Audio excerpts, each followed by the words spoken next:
মহামারী থেকে মুক্তির পথে হাঁটছে দেশ। প্রথম দিনেই ভ্যাকসিন নিলেন মন্ত্রী সচিব সহ ৩১,০০০-এর বেশি মানুষ। সবাই আসবে টিকার আওতায়, বললেন স্বাস্থ্যমন্ত্রী। সেবার নামে ইচ্ছে মতো ভাড়া আদায় বেসরকারি অ্যাম্বুলেন্সের, জিম্মি রোগী ও স্বজন।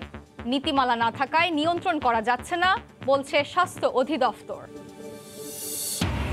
পায়রা বন্দর উন্নয়নে ক্ষতিগ্রস্তদের জন্য নির্মাণ করা হচ্ছে ৩,৫০০ বাড়ি। থাকছে স্কুল, মাদ্রাসা, মসজিদ, বাজার সহ সব সুবিধা। শীঘ্রই উদ্বোধন।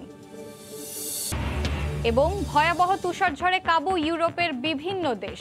জার্মানিতে ভেঙে পড়েছে যোগাযোগ ব্যবস্থা। ব্রিটেন ও নেদারল্যান্ডসে বিপর্যস্ত জনজীবন।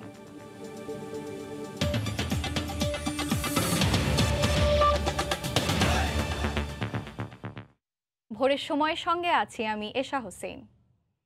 মহামারী থেকে মুক্তির পথে হাঁটতে শুরু করলো বাংলাদেশ। করোনা প্রতিরোধে গতকাল সারা দেশে শুরু হলো গণটিকাদান কার্যক্রম। প্রথম দিন দেশের সরকারি বেসরকারি ১,০০৫টি হাসপাতালে ৩১,১৬০ জনকে টিকা দেয়া হয়। সম্মুখ সারির যোদ্ধা ছাড়াও উৎসবমুখর পরিবেশে ভ্যাকসিন নেন সাধারণ মানুষ। বছর না পেরোতেই মহামারীর এই টিকা দেশে পেয়ে সরকারের প্রতি কৃতজ্ঞতা জানালেন টিকাগ্রহীতারা।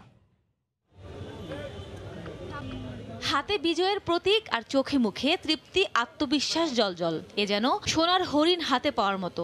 বহুল আকাঙ্ক্ষিত করোনা ভ্যাকসিন পেয়ে উৎফুল্ল সারা দেশ। মহামারী থেকে মুক্তির প্রত্যাশায় নির্ধারিত সময়ের আগেই টিকাদান বুথে এসে হাজির সবাই। প্রথম দিনে চিকিৎসক, সরকারি কর্মকর্তা সহ একে একে ভ্যাকসিন নিচ্ছেন সম্মুখ সারির যোদ্ধারা। মহাসমারোহের এই উৎসবে পিছিয়ে নেই সাধারণ মানুষও। আমি ধন্যবাদ জানাই মাননীয় প্রধানমন্ত্রীকে যে ইনি সময়োপযোগী একটা পদক্ষেপ নেওয়াতে আজকে বহু দেশকে পিছনে ফেলে টিকার ব্যবস্থা করেছেন। কোভিডের টিকা হলো সোনার হরিণ, যেটা তো আমরা শুধু স্বপ্নই দেখছি, আজকে বাস্তবে টিকা নিলাম। টিকা নেয়ার আগে নানান জল্পনা কল্পনা আর ভয়ভীতি থাকলেও টিকা নেয়ার পরের অভিজ্ঞতা যেন একটু অন্যরকমই ছিল তাদের। আমি দিব্যি আরামে টিকাটা নিয়ে এখন সবার সাথে কথা বলতেছি, কাজ করতেছি। আমি কোনো ব্যথাও পাইনি, আমার কোনো সমস্যা হচ্ছে না। উদ্বোধনের পরেই দেশের সব বিভাগ ও জেলায় সাধারণ মানুষকে অভয় দিতে জেলা প্রশাসক, সিটি মেয়র, সিভিল সার্জন সহ প্রথম সারির সরকারি কর্মকর্তারা প্রথমেই টিকা গ্রহণ করেন। এদিকে চট্টগ্রামের শিক্ষা উপমন্ত্রী মহিবুল হাসান চৌধুরী নফেলকে দিয়েই শুরু হলো বহুল প্রতীক্ষিত করোনার টিকাদান কর্মসূচি। ভ্যাকসিন কার্যক্রমে উদ্বুদ্ধ করার জন্য আমি সিদ্ধান্ত নিয়েছিলাম প্রথম দিনেই আমি ভ্যাকসিনটা নিব। আমি কিছুক্ষণ আগে ভ্যাকসিন নিয়েছি এবং খুব স্বাভাবিকভাবেই আমি ভ্যাকসিনটা নিয়েছি এবং আমি ভালো আছি। কোনো ধরনের সেন্সেশন বা কোনো ধরনের নেগেটিভ কোনো কিছু আমি অনুভব করছি না। এই টিকা গ্রহণে জনগণ উদ্বুদ্ধ হবে, জনগণ অনুপ্রাণিত হবে, উৎসাহিত হবে।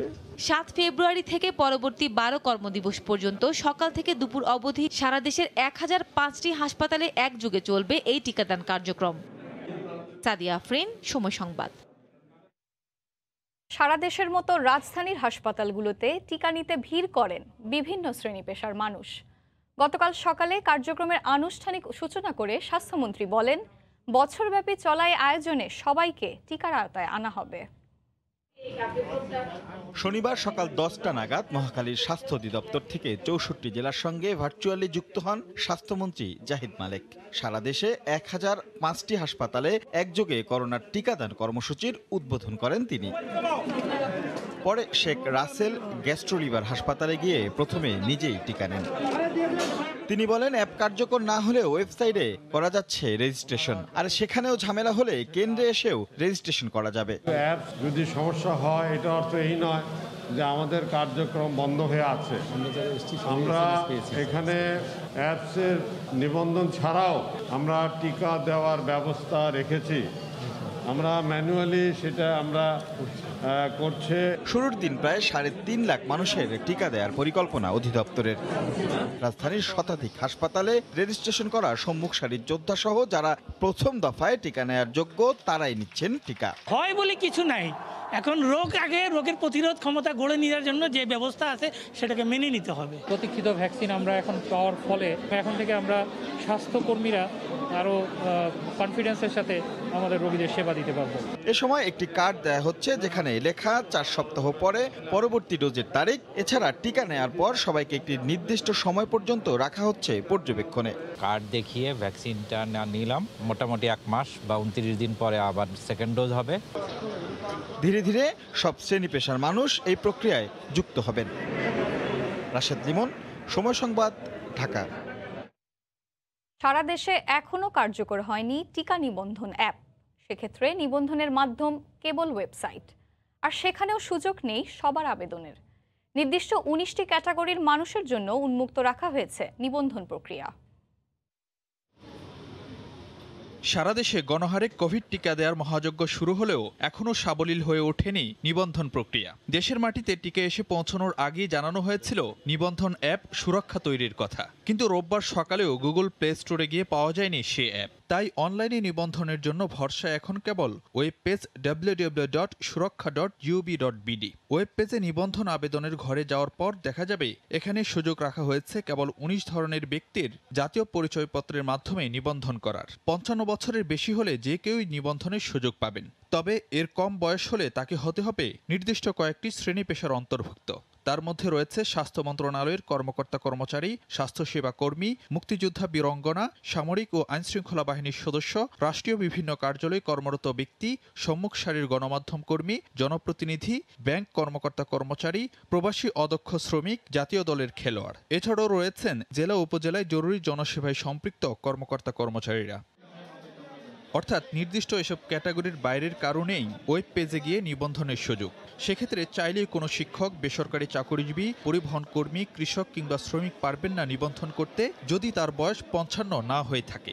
ডিজিটাল পদ্ধতিতে নিবন্ধনের ক্ষেত্রে জটিলতার কথা স্বীকার করে স্বাস্থ্যমন্ত্রী বলেন, সেক্ষেত্রে কেন্দ্রে গিয়ে নিবন্ধন করেও নেওয়া যাবে টিকা। অ্যাপসের নিবন্ধন ছাড়াও আমরা টিকা দেওয়ার ব্যবস্থা রেখেছি।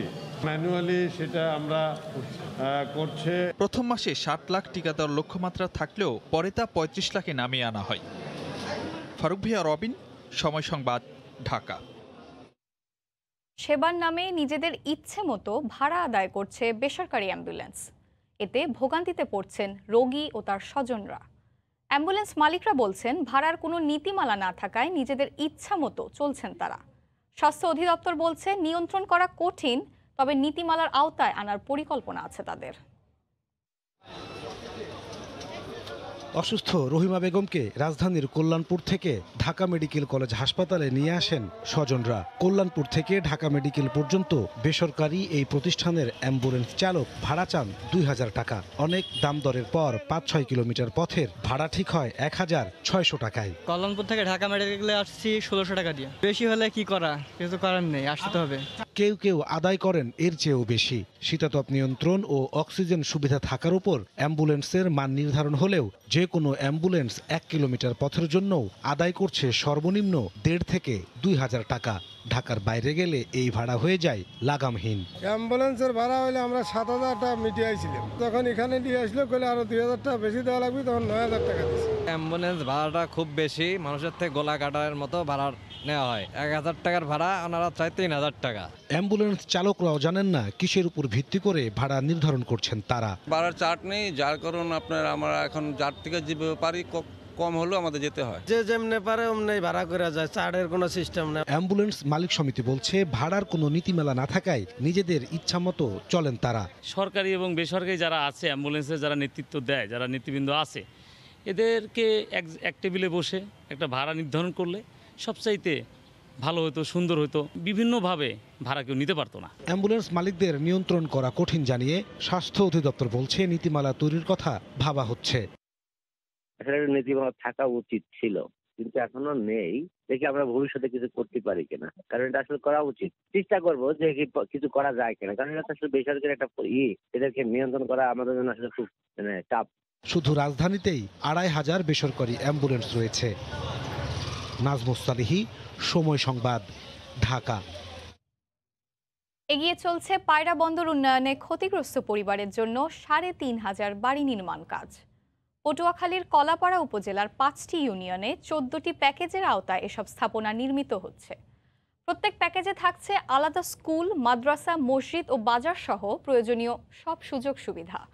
ঘরগুলোর নকশা তৈরি করা হয়েছে ইউরোপীয় ধাঁচে। নৌ প্রতিমন্ত্রী জানান, ক্ষতিগ্রস্ত পরিবারকে স্বাবলম্বী করতে দেয়া হবে প্রশিক্ষণও।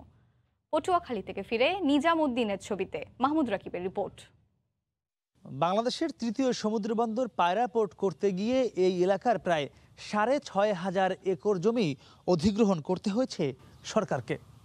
এর ফলে ক্ষতিগ্রস্ত মানুষগুলোর জন্য পটুয়াখালীর কলাপাড়া থানার পাশাপাশি ৩টি ইউনিয়নে প্রায় ৩৫০০ পাকা বাড়ি করে দিচ্ছে পায়রা বন্দর কর্তৃপক্ষ।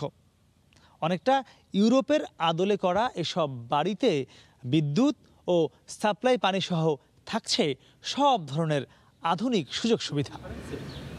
সরজমিনে দেখা যায় একই মাপ ও রঙের সারি সারি পাকা ঘর, মাঝখানে খোলা জায়গা ও প্রশস্ত সড়ক, একপাশে বাজারের জন্য নির্ধারিত স্থান এবং আধুনিক বিশাল মসজিদ। এ হলো পটুয়াখালীর কলাপাড়া উপজেলার আন্দারমানিক নদী পাড়ের ক্ষতিগ্রস্ত গ্রামবাসীর জন্য আশ্রয়ণ প্রকল্প।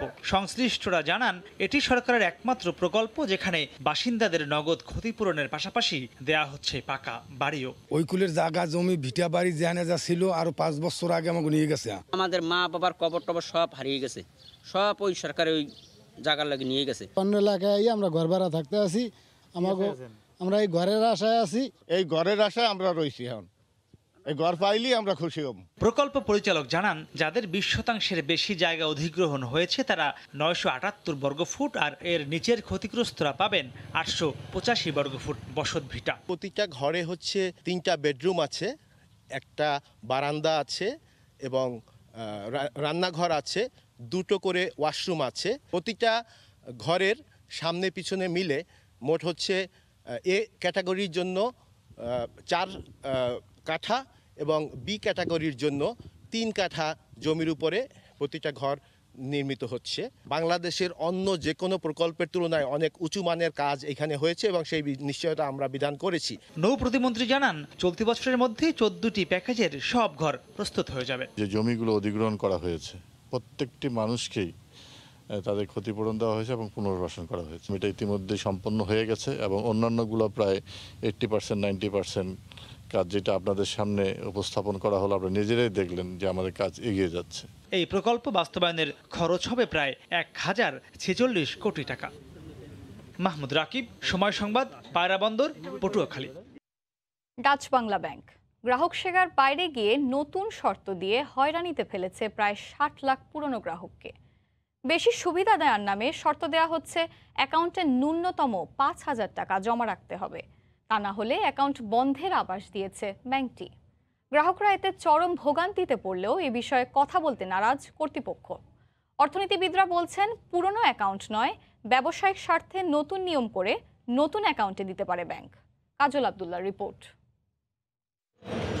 ডাচ বাংলা ব্যাংক শহর থেকে প্রান্তিক পর্যায়ে সেবার ক্ষেত্রে বহুল জনপ্রিয়। বর্তমানে ব্যাংকটিতে স্বল্প ও বৃহৎ পরিসরে লেনদেন করেন প্রায় 84 লাখ গ্রাহক। এর মধ্যে প্রায় 60 লাখ গ্রাহকের হিসাব বা অ্যাকাউন্ট নম্বরের কোড 101 ও 151। এবার এই দুটি কোডধারী হিসাব নম্বরের ক্ষেত্রে শর্ত দিয়ে ব্যাংকটি গ্রাহকদের সার্কুলার ও খুদে বার্তায় বলছে, আগামী মে মাস হতে নিম্নে 5,000 টাকা রেখে লেনদেন না করলে বন্ধ হয়ে যাবে অ্যাকাউন্ট। আর কারো অ্যাকাউন্টে সমপরিমাণ টাকা থাকলে অটোমেটিক নতুন শর্তে বহাল থাকবে চলমান নম্বর। এমন অবস্থায় ভোগান্তিতে পড়েছেন গ্রাহকরা। 5,000 টাকা দিয়ে অ্যাকাউন্ট করার ওই যুগটা অনেক আগেই ফেলে এসেছে। আমাদের মতো ব্যবসায়ীরা যারা 10 লাখ টাকা উঠাই দেবো, আছে হইলো অ্যাকাউন্টে 10 লাখ 1,000 টাকা, তো তখন 1,000 টাকা রেখেই 10 লাখ টাকা তো উঠাইতে চায়, তখন তাদের ব্যাংকিংয়ের জন্য সমস্যা হয়। কেন এই জটিলতা, এ বিষয়ে জানতে চাইলে কথা বলতে নারাজ ডিবিবিএল কর্তৃপক্ষ। অর্থনীতিবিদরা বলছেন, এমন শর্ত দেয়া যেতে পারে নতুন গ্রাহকের ক্ষেত্রে। এটা আসলে আমি মনে করি যে গ্রাহকের স্বার্থটা ঠিকমতো রক্ষা করা হচ্ছে না। সেক্ষেত্রে যেটা করতে পারে, নতুন যারা গ্রাহক আসবে সেই নতুন গ্রাহকের ক্ষেত্রে আপনি যখন অ্যাকাউন্ট ওপেনিং আপনি বলে দিতে পারেন, আমাদের ব্যাংকে যদি অ্যাকাউন্ট খুলতে হয় তাহলে মিনিমাম 5,000 টাকা আমাদের থাকতে হবে। সেটা নতুন গ্রাহকদের ক্ষেত্রে করতে পারে। এ বিষয়ে অনেকটা দায়সারা জবাব বাংলাদেশ ব্যাংকের। নিয়ন্ত্রক সংস্থা বলছে, স্বার্থ ক্ষুণ্ণ হলে যে কোনো ব্যাংকে চলে যেতে পারেন গ্রাহকরা। এটা আমার মনে হয় যে আমাদের প্রায় নিয়ার অ্যাবাউট 60 ব্যাংক আছে, প্রত্যেক ব্যাংকেরই যদি স্পেশালিটি থাকতে পারে, সেটা যদি জনস্বার্থে কোনো গ্রস অসুবিধায় না পড়ে, তাহলে আমি মনে হয় যে এখানে আমাদের কিছু করণীয় আছে বলে আমি মনে করি না। ব্যাংকটির নতুন এই সিদ্ধান্তে হিসাব নম্বর পরিবর্তন বা বন্ধ হলে অ্যাকাউন্টে পূর্ব লেনদেনের তথ্য প্রয়োজনে দীর্ঘ সময় পাওয়া নিয়েও শঙ্কায় আছেন গ্রাহকরা। কাজল আব্দুল্লাহ, সময় সংবাদ, ঢাকা। ভোরের সময় আরও থাকছে পটুয়াখালীর কলাপাড়া সহ উপকূলীয় শুটকি পল্লীগুলোতে ব্যস্ততা।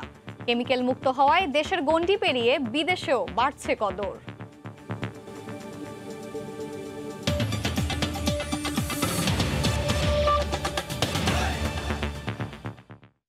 ভ্যাট ও মজুরি সহ নতুন পদ্ধতিতে স্বর্ণের দাম নির্ধারণ করা হলে ক্রেতার উপর বাড়বে চাপ, কমবে বিক্রি। সাধারণ ব্যবসায়ীদের মধ্যে দেখা দিতে পারে অসন্তোষ।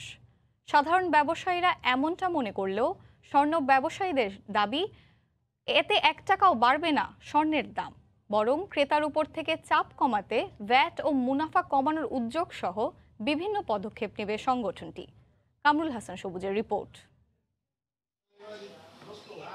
করোনার মন্দা কাটিয়ে একটু একটু করে ঘুরে দাঁড়াচ্ছে দেশের স্বর্ণের বাজার। স্বাভাবিক সময়ের মতো না হলেও দোকানগুলোতে কিছুটা বেড়েছে বিক্রি, তবে অস্থির সোনার বাজারে দাম বৃদ্ধির আশঙ্কা সবসময় তাড়িয়ে বেড়ায় ক্রেতাদের। ছোট ছোট গিফট আইটেমগুলা ওগুলা বাদ দিতে হবে তখন যদি দাম বেড়ে যায়। ক্রেতার এই আশঙ্কা আরেকটু বাড়িয়েছে নতুন পদ্ধতিতে স্বর্ণের দাম নির্ধারণের ঘোষণা, যা কার্যকর হতে পারে চলতি মাসে। এ পদ্ধতিতে প্রতি গ্রাম স্বর্ণালংকার তৈরিতে মজুরি বাবদ 250 টাকা ও 5% ভ্যাট যোগ করে নির্ধারণ করা হবে প্রতি ক্যারেট সোনার দাম।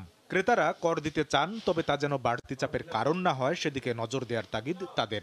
গোল্ডের যে আমরা যদি কন্ট্রোলটা যদি ভাবে করতে পারি তাহলে ভ্যাটটা আমাদের হবে একটু ইজি হয়ে যায়। করোনার আগে যে বেচা কেনা বা যেভাবে ছিল সেভাবে এখনো আসে না। যারা ক্রেতা তারাও সন্তুষ্ট হবে না, এবং যারা নাকি বিক্রেতা আছে বেশিরভাগই এটার প্রতি খুব একটা সমর্থন হবে না। প্রতিটা গহনার মূল্য অত্যাধিক বেশি, এখানেও বেচা কেনার একটা এফেক্ট পড়ে আমাদের। বাজুজ বলছে এখনো একই হারে ভ্যাট ও মজুরি আদায় করা হয়, তবে তা করা হয় বিক্রির সময় আলাদাভাবে, আর এখন করা হবে বিশ্ববাজারের সঙ্গে দামের সমন্বয় করার সময়।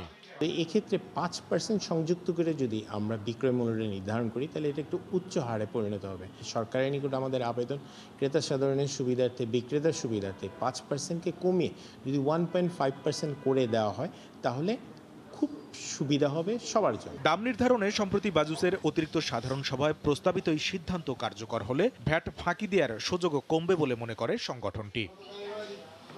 কামরুল হাসান সবুজ, সময় সংবাদ, ঢাকা।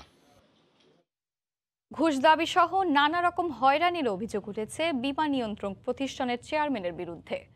রোববার রাজধানীর গুলশানে আয়োজিত এক সংবাদ সম্মেলনে ইডরা চেয়ারম্যানের বিরুদ্ধে এ অভিযোগ তুলে ধরে ডেল্টা লাইফ ইন্স্যুরেন্স কর্তৃপক্ষ। যদিও অভিযোগ উড়িয়ে দিয়ে ইডরা চেয়ারম্যানের উল্টো দাবি, ডেল্টা লাইফের নানা অনিয়ম পাওয়া গেছে। বিমা খাতের প্রতিষ্ঠান ডেল্টা লাইফ ইন্স্যুরেন্সের পর্ষদে এক পরিবারের 4 জন পরিচালক রাখা, তহবিল অব্যবস্থাপনা, শেয়ার কেনায় ও আর্থিক প্রতিবেদনে অনিয়ম, কর ফাঁকি, মুদ্রা পাচার সহ বেশ কিছু বিষয়ে পর্যবেক্ষণ আছে নিয়ন্ত্রক সংস্থা ইডরার। তবে প্রতিষ্ঠানটি বলছে উদ্দেশ্যমূলকভাবে ইডরা চেয়ারম্যান তাদের হয়রানি করছেন। উদ্দেশ্যমূলকভাবে ডেল্টা লাইফের 2019 সালের অ্যাকচুয়ারিয়াল ভ্যালুয়েশনের বেসিস অনুমোদন না দিয়ে, মুখ্য নির্বাহী কর্মকর্তার নিয়োগ নবায়ন অনুমোদন না দিয়ে এবং কোম্পানিকে নানা অজুহাতে অন্যায়ভাবে জরিমানা আরোপের হুমকি দিয়ে চলেছেন। এমনকি তিনি কোম্পানির পরিচালনা পর্ষদ সাসপেন্ড করে প্রশাসক নিয়োগের হুমকি দিচ্ছেন। বিমা উন্নয়ন ও নিয়ন্ত্রণ কর্তৃপক্ষের চেয়ারম্যানের সাথে আলোচনা করতে গেলে প্রাথমিকভাবে 2 কোটি, পরবর্তীতে 1 কোটি ও সর্বশেষ 50 লক্ষ টাকা উৎকোচ দাবি করেন। ডেল্টা লাইফ সংবাদ সম্মেলনে ইডরার চেয়ারম্যানের সঙ্গে তাদের এক কর্মকর্তার কথোপকথন তুলে ধরে। এসব তথ্য প্রমাণ জমা দিয়ে দুর্নীতি দমন কমিশনে গত ডিসেম্বরে ইডরা চেয়ারম্যানের বিরুদ্ধে অভিযোগ দাখিল করেছে ডেল্টা লাইফ। ইডরা চেয়ারম্যান সময় সংবাদকে টেলিফোনে জানান তার বিরুদ্ধে আনা অভিযোগ ভিত্তিহীন। দুদকে করেছে, সমস্ত এজেন্সিগুলোতে করেছে, মন্ত্রণালয়ে করেছে, প্রাইম মিনিস্টার অফিসে করেছে, কোনো জায়গায় এটার সত্যতা মেলেনি দেখে শেষ পর্যন্ত আপনাদের দ্বারস্থ হয়েছে। যে অভিযোগ, সেই অভিযোগের আসলে আমি স্বীকার করি না। ওনাদের মেজর কিছু কমপ্লেইন আছে। ওনারা আমার অফিসে এসে ড্রাইভ সেদে গেছে, সেটা যখন পরপর 2 বার আমি নিলাম না, এরপর থেকে আমার পার্সোনাল কিছু ইস্যু নিয়ে পার্সোনালি অ্যাটাক করে। ঢাকা জেলা মহানগর মুখ্য হাকিমের আদালতে ডেল্টা লাইফের কর্মকর্তা আব্দুল আওয়াল সহ কয়েকজনের বিরুদ্ধে মানহানির মামলা করেছেন ইডরা চেয়ারম্যান। হরিপদ সাহা, সময় সংবাদ, ঢাকা। চূড়ান্তভাবে উন্নয়নশীল দেশের স্বীকৃতি পাওয়ার পর বাংলাদেশের রফতানি খাতকে হারাতে হবে শুল্ক সুবিধা। এ বাস্তবতায় আন্তর্জাতিক বাজারে বাড়তি প্রতিযোগিতায় পড়ার আশঙ্কা ব্যবসায়ী ও অর্থনীতিবিদদের। মুক্ত বাণিজ্য চুক্তি সহ শুল্ক সুবিধা বজায় রাখতে সরকারি তৎপরতা বাড়ানোর তাগিদ দিচ্ছেন তারা। হরিপদ সাহার রিপোর্ট। দেশের রপ্তানি আয়ের ৮০%-এরও বেশি আসে তৈরি পোশাক শিল্প থেকে। স্বল্পোন্নত দেশ হিসেবে দীর্ঘদিন ধরে ইউরোপীয় ইউনিয়ন, কানাডা সহ বিভিন্ন বাজারে শুল্কমুক্ত রপ্তানি সুবিধা পাচ্ছে এ খাত। কিন্তু ২০২৪ সালে চূড়ান্তভাবে উন্নয়নশীল দেশের স্বীকৃতি পাওয়ার পর সে সুবিধা থাকবে না। আন্তর্জাতিক বাণিজ্য সংস্থা WTOর এক প্রতিবেদন বলছে সে সময় ১০ থেকে ১৮% পর্যন্ত শুল্ক দিয়ে রপ্তানি করতে হবে পোশাক। তাই আন্তর্জাতিক বাজারে প্রতিযোগিতা সক্ষমতা কমার শঙ্কা ব্যবসায়ী ও অর্থনীতিবিদদের। কস্ট অফ ডুইং বিজনেস অনেক হাই বাংলাদেশে, ইনফ্রাস্ট্রাকচার, ইনস্টিটিউশন, এসব কিছুর ইনএফিসিয়েন্সির জন্য তার সাথে যখন আবার ১০-১১% হারে ট্রেড ট্যাক্স বেড়ে যাবে এক্সপোর্ট মার্কেটগুলোতে, আমাদের পণ্যগুলো কিন্তু নন কম্পিটিটিভ হয়ে যেতে পারে। কারণ আপনি জানেন এক্সপোর্ট মার্কেটে ১-২% প্রাইস ডিফারেন্সের জন্যই অর্ডার হাতছাড়া হয়ে যায়। অবশ্যই আমাদের আশঙ্কা আছে এলডিসি হলে আমাদের অনেক সুবিধা বঞ্চিত হবো আমরা যেগুলো পাচ্ছি এখন। ভিয়েতনামে যেখানে 2-3% ইন্টারেস্ট, ব্যাংক ইন্টারেস্ট, আমার ইন্টারেস্ট 9%, 10%, যদিও বলে at the end of the day কিন্তু আমরা 12-14% চলে যায় বিভিন্ন হিডেন কস্ট। তাহলে আমি কীভাবে তার সঙ্গে প্রতিযোগিতা করবো? করোনা মহামারীর নেতিবাচক প্রভাব বিবেচনায় নিয়ে এলডিসি পরবর্তী পরিস্থিতি মোকাবিলায় সরকারকে তৎপর হওয়ার তাগিদ দিচ্ছেন তারা। আরএমজিতে ক্যাশ সাবসিডি বা এক্সপোর্টে ক্যাশ সাবসিডি আছে, WTOর নিয়ম অনুযায়ী এলডিসি থেকে গ্র্যাজুয়েট করলে এই সাবসিডি আমরা রাখতে পারবো না। সুতরাং দেখা যাবে এই সাবসিডির মাধ্যমে অনেক ধরনের অসুবিধা বা কস্ট ডিসঅ্যাডভান্টেজকে কিছুটা যেভাবে অ্যাড্রেস করা হয় সেটা কিন্তু আর আমাদের থাকছে না। প্যান্ডেমিকের কারণে আমরা 2-3 বছর পিছিয়ে পড়লাম। অ্যাটলিস্ট ওদের রিকোয়েস্ট করতে পারে যে আমাদের তাড়াতাড়ি জিএসপি উইথড্র করো না, আর একটু সময় দাও। এটা ইলজিক্যাল কিছু না বললে তারা মানতেও পারে। সিঙ্গেল কান্ট্রি হিসাবে আমাদের FTA অ্যারেঞ্জমেন্টগুলো করতে হবে, যেটা আমাদের পররাষ্ট্র মন্ত্রণালয়ের কাজ। বিভিন্ন দেশের সঙ্গে FTA, আমরা ব্রাজিল বা ল্যাটিন অন্যান্য দেশে FTA হতে পারে, যদি করতে পারি ডিউটি ফ্রি হতে পারে। আন্তর্জাতিক বাণিজ্য সংস্থার পর্যালোচনা বলছে এলডিসি পরবর্তী বাংলাদেশের পোশাক, চামড়াজাত জুতা, চিংড়ি সহ বিভিন্ন পণ্যের রপ্তানি কমতে পারে। হরিপদ সাহা, সময় সংবাদ, ঢাকা। খুলনা নগরীর প্রতিদিনের উৎপাদিত বর্জ্য থেকে ডিজেল, কম্পোস্ট সার ও বায়োগ্যাস প্লান্টের মাধ্যমে বিদ্যুৎ উৎপাদন করবে খুলনা সিটি কর্পোরেশন KCC। এজন্য জমি অধিগ্রহণ করা হয়েছে। আগামী জুন মাসে প্রকল্পের দরপত্র আহ্বান করার আশা করছে KCC। সর্বাধুনিক প্রযুক্তি ব্যবহার করে বর্জ্য ব্যবস্থাপনার এই মডেল দেশে এটাই প্রথম। তরিকুল ইসলামের প্রতিবেদন, ক্যামেরায় ছিলেন আবুল বাশার।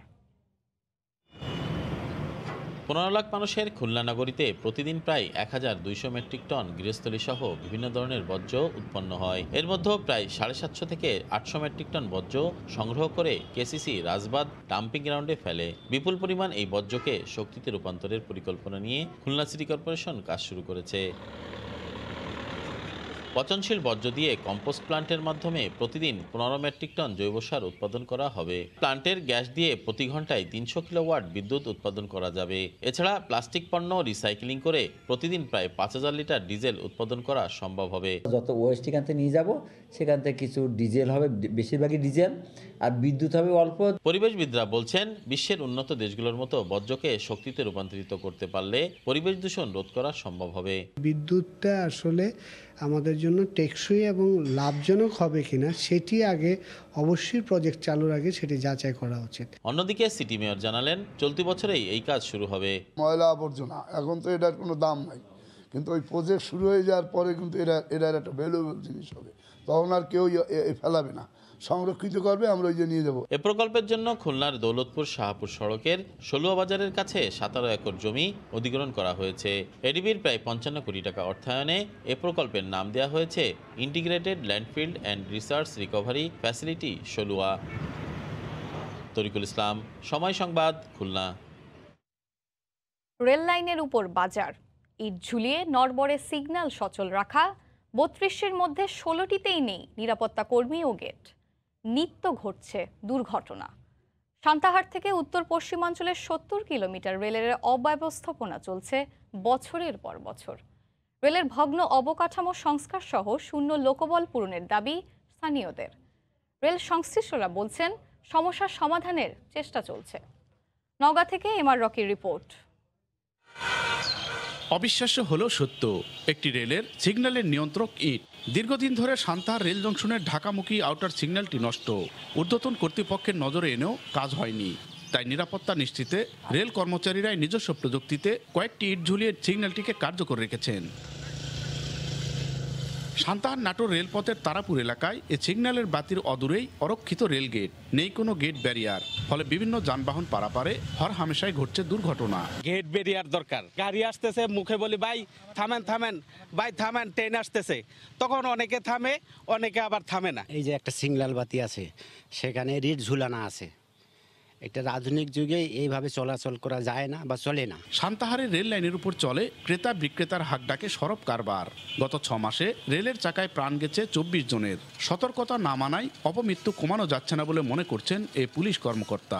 আমরা বিভিন্ন সময় বিভিন্ন মেম্বার চেয়ারম্যান বা এলাকার গণ্যমান্য ব্যক্তির সম্বন্ধে আমরা মিটিং করি, তাদেরকে সচেতন করার চেষ্টা করি। দুর্বল অবকাঠামো পূরণে আশ্বাস পেলেও বাস্তবায়ন হচ্ছে না বলে জানান রেলের এই কর্মকর্তা। এই গেটগুলোর মধ্যে 2টি ইঞ্জিনিয়ারিং গেট কাজ অসমাপ্ত আছে এবং তার কার্যক্রম অতি শীঘ্রই হবে। দেশের প্রাচীনতম রেল জংশনের একটি সান্তাহার। এখান থেকে জয়পুরহাট ও নাটোরের 70 কিলোমিটার জুড়ে ঝুঁকি নিয়ে চলাচল করছে রেল। এই পথের 32টির মধ্যে 16টিতেই নেই নিরাপত্তা কর্মী ও গেট। এই জংশন দিয়ে প্রতিদিন 25টি ট্রেন চলাচল করে। নিরাপদ বাহন হিসাবে রেলপথ সব শ্রেণী পেশা মানুষের কাছেই পছন্দের বাহন, কিন্তু এ বাহনে অন্তহীন সমস্যার মাঝে কিছু মানুষের দায়িত্ব গাফিলতির কারণে মাঝে মধ্যে ঘটছে দুর্ঘটনা। রেলকে জনবান্ধব ও আধুনিক সেবা নির্ভর করতে এ খাতে আরও বেশি নজর দেওয়ার দাবি বিশিষ্টজনদের। সান্তাহার রেল জংশন থেকে MR রকি, সময় সংবাদ। স্বাভাবিকভাবে চলার শক্তি হারানোর সঙ্গেই হারিয়ে যেতে পারত জীবনের ধারাটিও। পেটের দায়ে হাত বাড়াতে লাগতো অন্যের কাছে, কিন্তু আত্মসম্মান আর দৃঢ় মনোবল তাকে সে পথে নিতে পারেনি। শারীরিক প্রতিবন্ধী হয়েও কৃষিকাজ করে জীবিকা উপার্জন করছেন চাঁদপুরের এক বৃদ্ধ। নাম তার বিল্লাল হোসেন। ফরিদগঞ্জের এই জীবনযোদ্ধার জন্য সহায়তার আশ্বাস মিলেছে গণমাধ্যমের কল্যাণে।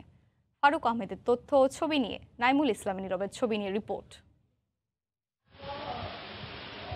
দুপায়ের পূর্ণশক্তি হারিয়েছেন 12 বছর আগে। কুষ্ঠরোগের হানায় সাজানো জীবনে বেশ বড়সড় পরিবর্তন হয়ে গেছে। শারীরিক সমস্যার সঙ্গে দুশ্চিন্তাও বাড়ে মনেও। পরিবারের ভরণ পোষণ কি করে চলবে? বসত বাড়িতে এক চিলতে জমি ছাড়া আর কোনো সম্পদ নেই তার। কৃষিকাজ করেই দিন চলতো। পঙ্গু জীবনে কি আর মাঠে যাওয়া সম্ভব হবে? সাহস সঞ্চয় করে ঘুরে দাঁড়ানোর শপথ নেন বিল্লাল। যে মাঠে শৈশব থেকেই সবুজ সোনালী বাহারি নানা ফসলের সঙ্গে মিতালি ছিল তার, সেখানেই জীবন যুদ্ধে নামেন আরেকবার। হাতে কাস্তে, কোদাল, নিড়ানি, কৃত্রিম পা নিয়ে মাটি ভেদ করে ওঠা প্রাকৃতিক সম্পদগুলোর কাছে ফিরে আসেন তিনি। আবারও শুরু করেন কৃষিকাজ। আমার সে অনেক ভালো ভালো লোক ভিক্ষা করে, আমি ওই নিচাটা আমার নাই, আমি মাঠে কাজ করতে লাগলাম। মানুষের জমি জমা বর্গাসন লই। বাধাকে তুচ্ছ করে এগিয়ে চলার এই উদাহরণ এলাকাবাসীর কাছেও অনুকরণীয় দৃষ্টান্ত। তবে বয়স বাড়ছে বিল্লাল হোসেনের, তাই দুশ্চিন্তা বাড়ছে পরিবারের অন্য সদস্যদেরও। সহায় সম্বলহীন পরিবারের ভবিষ্যৎ সহায় কি হবে? আমার স্বামী খুব কষ্ট করে, পুঙ্গ মানুষ হয়ে গেছে 10-12 বছর। আমাদের দাবি সরকার যেন এই বিল্লাল ভাইয়ের পাশে দাঁড়ায় এবং ওনাকে যতটুকু সুযোগ সুবিধা আছে সরকারের যে দেয় ওনাকে যাতে দেওয়া হয়। গণমাধ্যম কর্মীদের দৃষ্টি আকর্ষণে অবশেষে জনপ্রতিনিধি সরকারি দপ্তর সহায়তা করার আশ্বাস দিয়েছে। ইউনূস মহোদয়ের সাথে আমরা যোগাযোগ করেছি এবং ওনার জন্য একটা বিহিত ব্যবস্থা যেন হয় এবং প্রতিবন্ধী ভাতাটা যেন হয়। সমাজসেবা অধিদপ্তরের পক্ষ থেকে অসচ্ছল প্রতিবন্ধী ভাতা এবং প্রতিবন্ধীদের ক্ষুদ্র ঋণ এই কর্মসূচির আওতায় আমরা নিয়ে আসব। বিল্লাল হোসেন ও পরিবারের সদস্যদের চাওয়া বিলম্বিত আশ্বাস নয়, শিগগিরই পুনর্বাসন সহায়তা পেলে স্বাচ্ছন্দ্যে চলতে পারে তাদের জীবন। অনাগত ভবিষ্যৎ হতে পারে ডাল ভাতের নিশ্চয়তাপূর্ণ। সময় সংবাদ, চাঁদপুর। মাঘের শেষেও শীতে স্থবির হয়ে পড়েছে দিনাজপুরের জনপদ। এই মুহূর্তে সেখানে আছেন সহকর্মী গোলাম নবী দুলাল। সরাসরি চলে যাচ্ছি তার কাছে। দুলাল, আপনাকে শুরুতে জানিয়ে রাখি যে দিনাজপুরের শীতের যে প্রকোপ গত 4-5 দিন আগে যেটা ছিল সেটা কিন্তু ধীরে ধীরে আপনার কিছুটা হলেও হ্রাস পাচ্ছে। বিশেষ করে আপনাকে জানাতে পারি যে কুয়াশা এবং হিমেল যে বাতাস সেটা কিন্তু আপনার আজকে অনেক কম। এবং আপনাকে যে বলি যে আবহাওয়া অফিস যেটা জানিয়েছে যে গত কয়েকদিন আগে তাপমাত্রা যেটি ছিল সেটা কিন্তু গতকাল যেটা রেকর্ড করা হয়েছে সেটি হচ্ছে 10.5 ডিগ্রি সেলসিয়াস। বাতাসের যে আর্দ্রতা এবং গতিবেগ সেটাও কিন্তু আপনার কমে এসেছে। এই কারণে এই হিমেল বাতাসের কারণে যে মানুষের যে কষ্ট এবং দুর্ভোগ ছিল সেটি কিন্তু অনেক অংশে কিন্তু এখন কমে এসেছে এবং দিনের বেলায় সূর্য আমরা দেখছি সূর্যের কারণে তাপমাত্রাও কিন্তু বৃদ্ধি পাচ্ছে। বৃদ্ধি পাওয়ার কারণে আপনার সাধারণ মানুষের যে জীবনযাত্রা সেটা কিন্তু কিছুটা হলেও স্বস্তি এনেছে। আমি এই মুহূর্তে দিনাজপুর শহরের যে রেলওয়ে প্ল্যাটফর্ম সেখানে রয়েছি। সেখানে কিন্তু এখন পর্যন্ত আমরা দেখছি যারা ভাসমান ছিন্নমূল মানুষ এবং হতদরিদ্র যারা এখানে আপনার আশ্রয় নিয়েছে তারা কিন্তু এখনও আপনার শুয়ে রয়েছেন এবং এই শীতের যে তাদের কষ্ট ছিল, যেহেতু আপনি জানেন যে মাঘ মাসের আপনার শেষের দিকে এখন চলছে, শীতের প্রকোপটা কিন্তু ধীরে ধীরে কমে আসছে।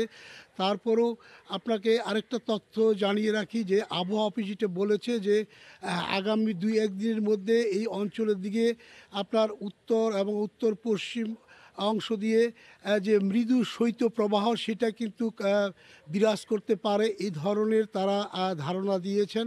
তবে আপনাকে বলতে পারি যে এই শীতে মানুষের যে কষ্ট, সে কষ্ট শুধু ছিন্নমূল বা ভাসমান মানুষের নয়, সব মানুষেরই কিন্তু আপনার শীতে সবচেয়ে বেশি কষ্ট পেতে হয়। বিশেষ করে শীত নিবারণের জন্য যে মানুষগুলো যে আপনার গরম কাপড় বা কম্বল সেটা অনেকের গায়ে আমরা দেখি না, এবং এই অবস্থায় তাদের যতটুকু সম্বল ছিল সেটি দিয়ে তারা শীত নিবারণের আপনার চেষ্টা করেছেন।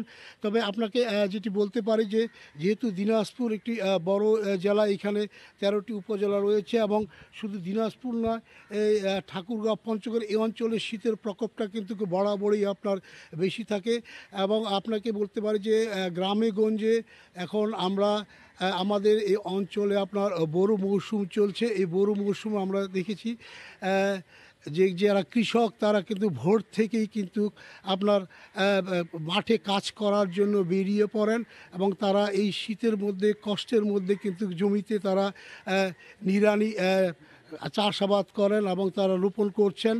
আপনি আরেকটি বিষয় আপনাকে বলি যে এই শীতের কারণে যারা সবচেয়ে বেশি আপনার দুর্ভোগে পড়েছিল, বিশেষ করে সেই শিশুরা কিন্তু শীতজনিত রোগে আক্রান্ত সবচেয়ে বেশি হয়। শ্বাসকষ্ট, নিউমোনিয়া এবং ডায়রিয়া। আমরা গত কয়েকদিন আগে যেটা আমাদের কাছে যেটি তথ্য ছিল যে এখানে যে হাসপাতালগুলো রয়েছে সেখানেও কিন্তু আপনার এই শিশুরা কিন্তু আপনার রোগে আক্রান্ত তারা ভর্তি হয়েছে। এখন কিছুটা সংখ্যা কমে আসলেও শীতের প্রকোপ কিন্তু এখনও রয়ে গেছে। এই শীতের প্রকোপের কারণে বিশেষ করে যারা ছোটোখাটো যানবাহন আমরা দেখেছি তারা সকাল থেকে তারা বের হয়ে পড়ে যাত্রীর খোঁজে। তারাও বলেছে যে এই শীতে তাদের অনেক কষ্ট পেতে হয়, বিশেষ করে ঠান্ডায় তারা অনেকে বের হতে পারে না। বয়স্ক যারা মানুষ সে মানুষগুলো কিন্তু অনেকে এই শীতে বের হতে পারেন না। আরেকটা তথ্য আপনাকে জানিয়ে রাখি, যারা স্বল্প আয়ের মানুষ, মজুর এবং শ্রমিক তারা কিন্তু আপনার এই শীতে তাদের দুর্ভোগটা বেশি, কারণ শীতে তারা তাদের যারা দিন আনি দিন খান এই ধরনের মানুষের কিন্তু কাজের কাজ পাওয়া খুব পায় না। বিশেষ করে কাজের সংকটটাকে আমরা লক্ষ্য করি, কারণ শীতে অনেকে কাজ করাতে চান না, তারপরেও তারা কিন্তু বের হন কাজের খোঁজে। অনেকে কাজ পান, অনেকে হয়তো কাজ না পেয়ে তাদেরকে ফিরে যেতে হয়। অনেকে যেটা আমাদের জানিয়েছিলেন যে সপ্তাহে তারা হচ্ছে 2 থেকে 3 দিন কাজ পান, বাকি সময়গুলো তারা কাজ পান না। তারপর এই দুর্ভোগের মধ্যে তাদের আপনার দিনাতিপাত করতে হয়। আরেকটি বিষয়ে বলে রাখি যে এবার যে শীতের প্রকোপে আমরা দেখেছি যে পুরনো কাপড়ের যে মার্কেট বা হকার্স মার্কেট সেখানেও কিন্তু আপনার মানুষজনকে আমরা দেখেছি যে শীতের কাপড় কিনতে।